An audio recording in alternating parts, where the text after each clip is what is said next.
Hi everyone! So, magma-market update pala tayo ngayon. So, medyo na-late na yung market insight natin. Okay? Pero, hindi pa naman ganun ka-late kasi Monday. And hindi pa naman ganun ka sobrang volatile yung market pag Monday. Okay? So, mag-i-insight lang tayo ng mga minomonitor nating pair. Okay? So, tara!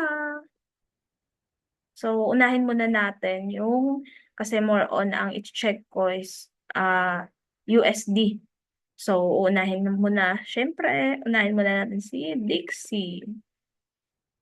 Yan, ayan na ba nangyari kay Dixie ngayon? So, 1 week. So, same pa rin, 1 week, 1 day. So, ayan, last time, meron tayong nilagay trend direction. Ngayon, may possible na sa 1 day time frame, may possible na mag-change of structure. So, possible, syempre lahat possible, 'di ba? So, galing uptrend. So, nagkaroon dito ng dalawang rejection. Okay? So, ngayon, ang pinapakita niya is downtrend. Ayan. So, maghahanap na tayo dito. Ito yung last naging support natin. So, nakaraan, ang market insight ko dito kay Dixie, pwede pa siyang bumalik sa resistance level. So, kung sino yung nakapanood nung unang market insight ko, so, dito, hindi na siya bumalik. So, naglabas siya ng bullish candle. Kaso nga lang, biglang nagkaroon na ng breakout o breakdown. Ayan. So, nagpakita na dito ng bearish candle. So, nagsasabi na si Dixie, hindi na siya babalik dito. Hindi na siya babalik dito sa level na to. Kasi, meron ng pinapakitang breakdown. So, saan ba siya banda nag-drop? So, dito sa part na to, siya banda nag-drop. So, ito na yung support level. Okay? Babalikan natin yun. So, ayan. Nakaraan, nag-create siya dito, di ba? Makikita natin. Yan. So, nasa support level siya ngayon. Okay, so, nagre-react siya sa level na to. Which is kung nasan yung support level. So, nag-drop siya sa support level. Okay? So, ayan, at least may insight tayo. And kung ituloy man niya yung downtrend, kung bababa pa naman ang tuloy-tuloy si Dixie, so ito yung next target level na to. Ayan.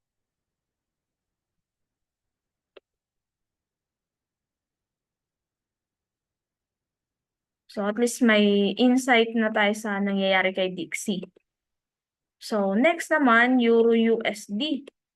So, ano nga ba nangyari kay Euro-USD? So, 1 week, uptrend pa rin, same pa rin. Okay?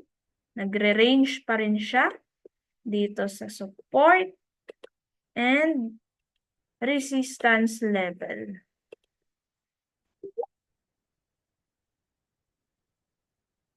So, ayan. So, ngayon, papunta na naman siya ulit sa resistance level. So, tingnan natin kung ano yung magiging reaction niya dito. Kasi nung umakyat siya, nagbigay siya ng confirmation candle.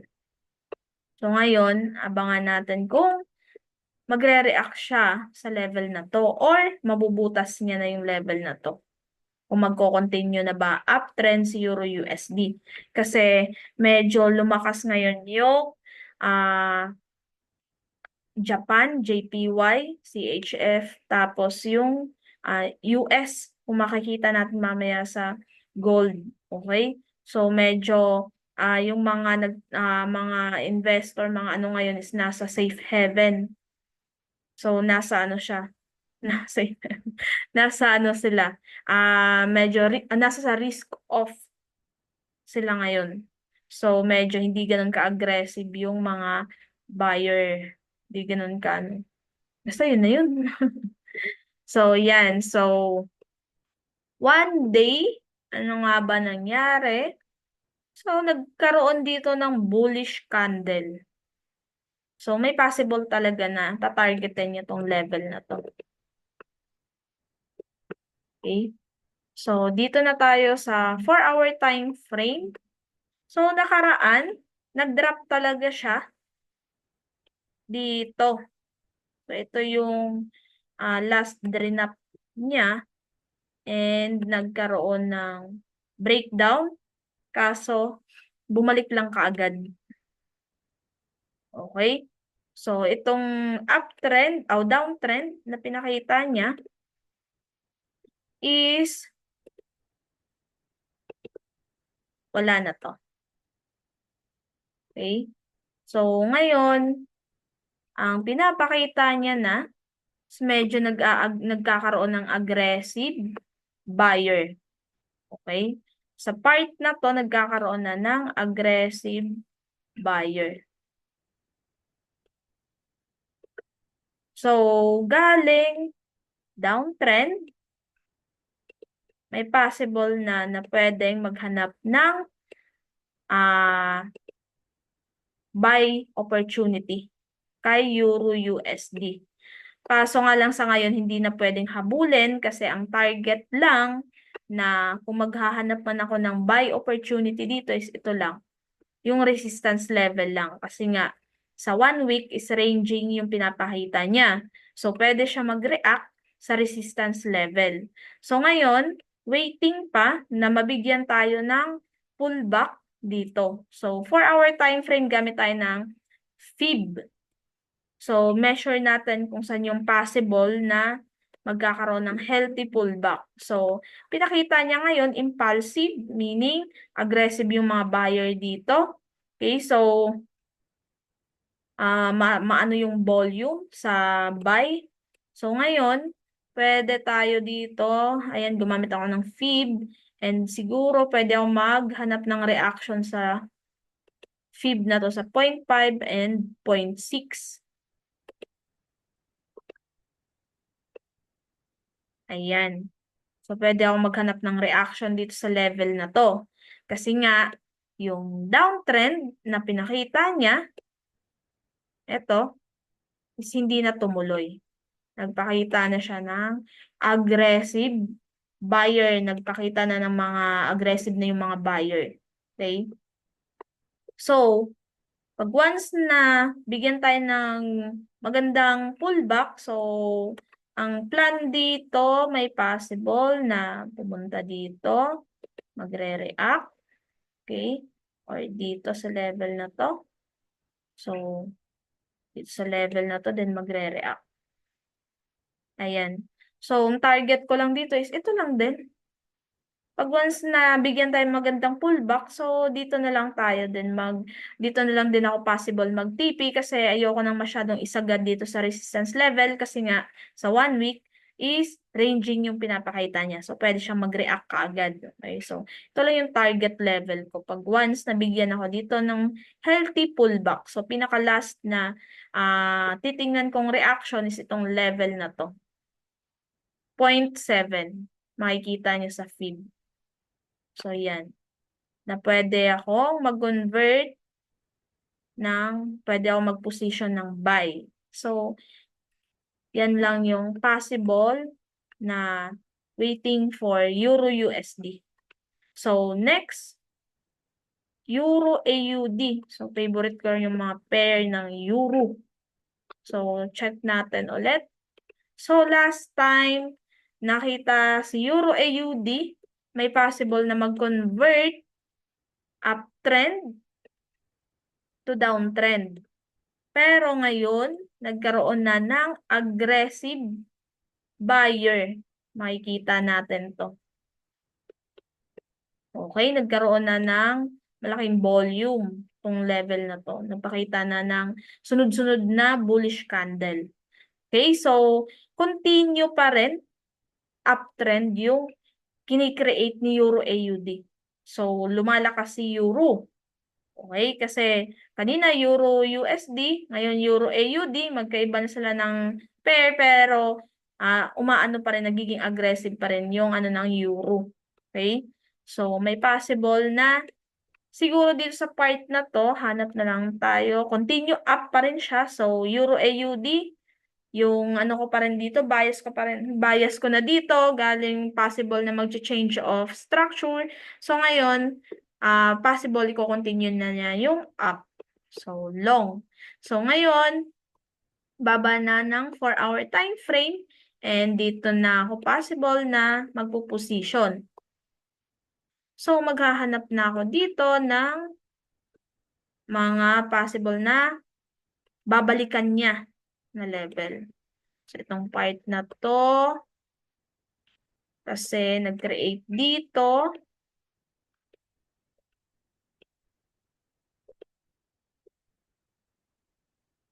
Yan. Then, continue.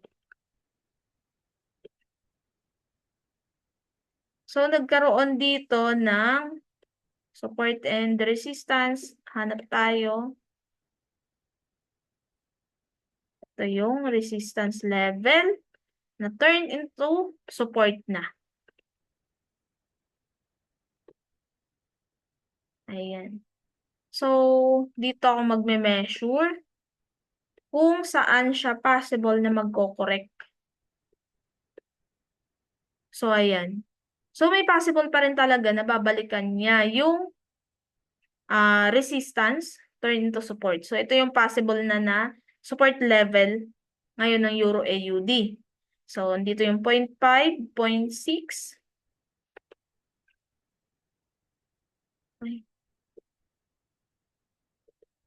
0.5 and 0.6. Tapos, ito yung 0.7. So, pwede niya balikan itong level na to. Kung magre-react na siya dito sa 0.6 or 0.5, pwede siya. Pero siguro kung bullish pa yung kinikreate niya ngayon, pinapakita ng 4-hour time frame, so medyo aggressive pa yung sellers. So dito na lang ako sa part na to na kung ano yung possible niyang ipapakita.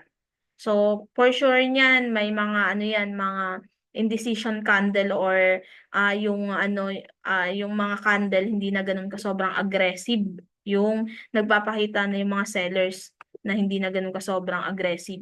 So kung yun pa rin, kung aggressive yung susundan pa rin to ng aggressive candle, so medyo magdadalawang isip pa ko muna na pumasok dito.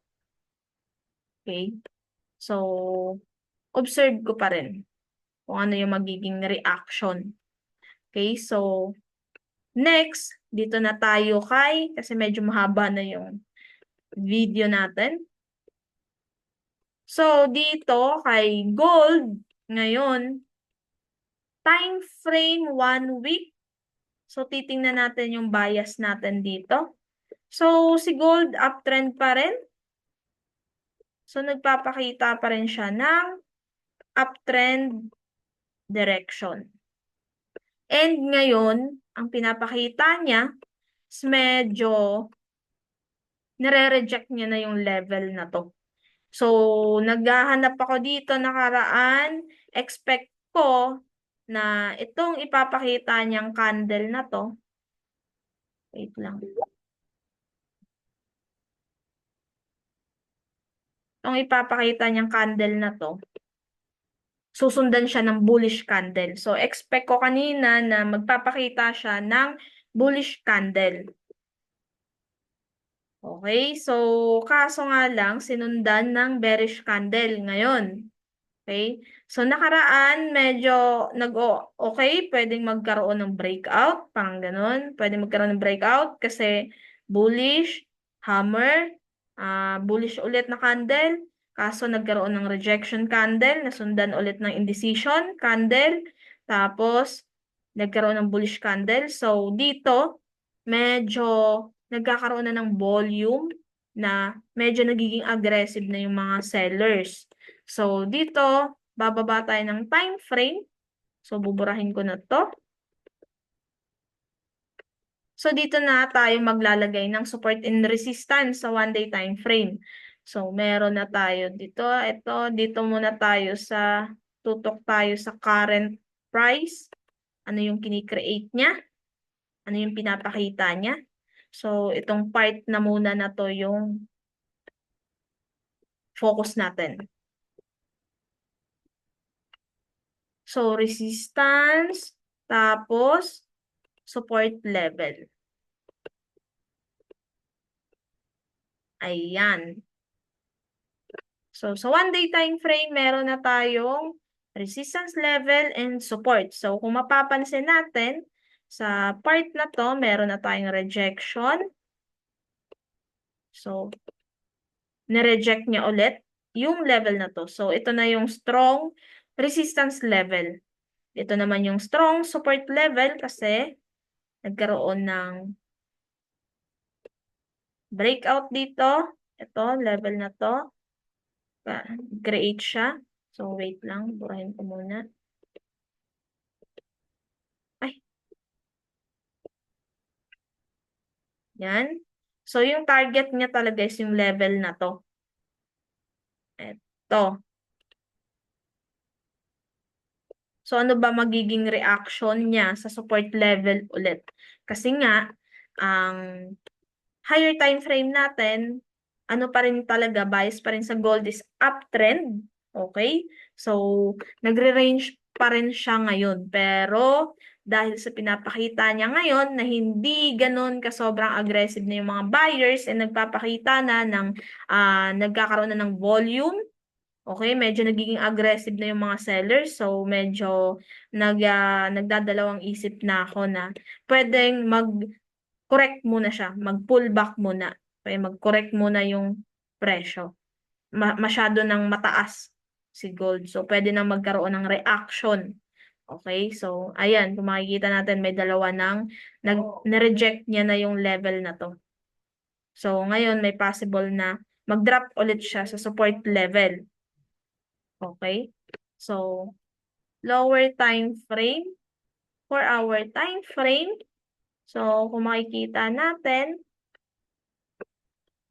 ayan, malinaw na pinapakita ni 4-hour time frame. So, dito, nung 4-hour time frame, ang tinitrade ko kasi dito, yung itong mga pinapakita niya. Kasi dito yung medyo malaki yung volume. Baga, nagkakaroon ng aggressive sellers. Ayan. So, ang nangyari, ni-range niya lang sa 4-hour. Okay? So, umakyat. Nagkaroon ng impulsive momentum downtrend. Nag-correct. Tapos, nagkaroon ulit ng mga aggressive sellers. Kaso, nireject niya yung level na to. Okay? So, nagkaroon ng rejection dito.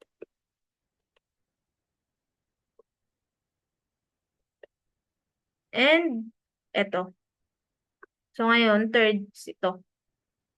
So, kung makikita natin, nagkakaroon na ng reaction. Hindi pa ganun ka sobrang clear na nag-drop sa level na to. Okay? So, nagre-react na kagad. So, medyo aggressive yung mga buyer kasi yung candle na to, bumalik ka agad. So, medyo maano yung weak. Okay? Pero sa akin, expect ko pa rin na magda-drop pa rin talaga siya dito sa support level. And dito ako possible na mag-decision kung mag-short term ano ba ako, buy. Kasi pwede kong laruin yung pinakita niyang range. Ayan, sorry. So, ngayon, hindi pa ganun ka sobrang totally confirm na range kasi ang gusto ko makita na maging clear na range talaga yung pinapakita niya is dalawang rejection. So, meron na siyang pinakita dalawang rejection sa resistance level, and ngayon binubuo niya na yung pangalawang rejection din sa support level. So, huwag natin kalimutan na galing uptrend. Kumbaga, nag-a-up yung market. So, kung magbabay man ako, gusto ko dito sa bandang support level. Okay? So, hindi pa ganun ka sobrang nag-drop. So, ayoko munang habulin yan para mag-buy. Kahit na nagre-react na dyan. Kasi hindi ko ganun mi-minimize yung ano ko, SL ko. Hindi ganun ka ano yung magiging position ng trade ko. Okay? So, medyo maanuhan ko ang yung ano ko, yung capital ko, parang hindi ko maximize. Okay? So, bumaba ako kanina ng lower time frame, which is 1 hour. So, meron akong trade dito kanina. So, na-timingan ko to kasi nga, dito nga sa level na to, nagpakita siya ng bearish candle, sorry. So, bearish candle na nagsasabing nagiging aggressive yung mga sellers. So, nag-aabang ako dito ng pullback, which is correction. Okay? Correction. So, etong level na to, trinade ko to kanina nung nagpakita siya ng confirmation. So, gumamit ako kanina dito ng FIB. Yung level na to. Ayan. So, nangyari kasi kanina, ganyan pa yung market. Wait. Tama ba? Ayan, ayan, ayan. Ayan. So, ganyan pa yung nangyari kanina. Okay? So, ang ano ko, bearish candle to pinapakita niya, meaning aggressive yung mga sellers. So, expect ko dito na magpapakita siya ng reaction sa 50% or 0.6 ng FIB. So, mineasure ko tong impulsive na to. Okay? So, ngayon, ang nangyari, play natin. Medyo mabilis yung play natin. Bawasan natin. Ayan. So, na-timingan ko to. So, dito, banda, naglabas siya sa 0.6 ng candle. Okay? Ng inverted hammer. Okay? So, syempre, nag-fib ako. So, 0.6. So, may possible na, pwedeng magkaroon ng aggressive sellers kasi nga, dahil nga dito sa bearish candle na to. Okay? So, yun. Nakuha ko naman yung level na to. So, yung TP ko lang is mga around nasa, ito lang, tong level na to. Okay? Ito lang.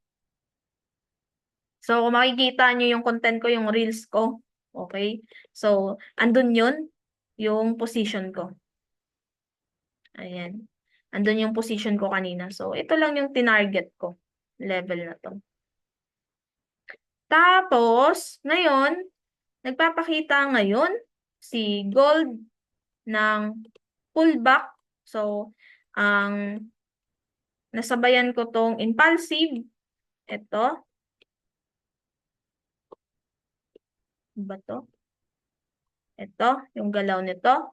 So, try natin maghanap possible na position. Okay? So, feed ko naman din to, yung impulsive na to. So, ito yung sinasabi kong impulsive move. Kasi dito ko nakita na medyo aggressive yung mga sellers.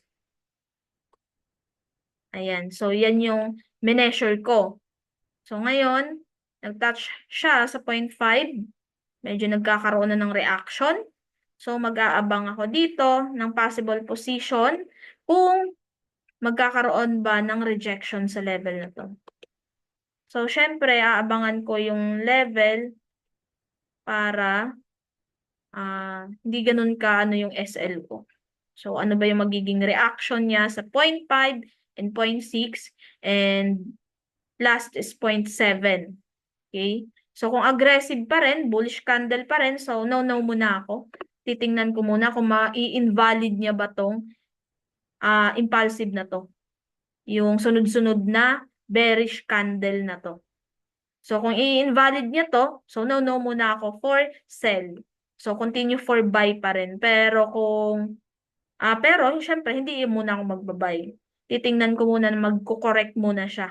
Okay? So, yun lang muna yung insight ko sa mga pair na minomonitor natin ng mga nakaraang araw. Okay? So, thank you for watching. So, see you sa next market insight natin. Okay? So, kung may mga question ka, so type mo lang, comment down below, and try natin sagutin yung mga katanungan mo. Okay? So, thank you and bye-bye!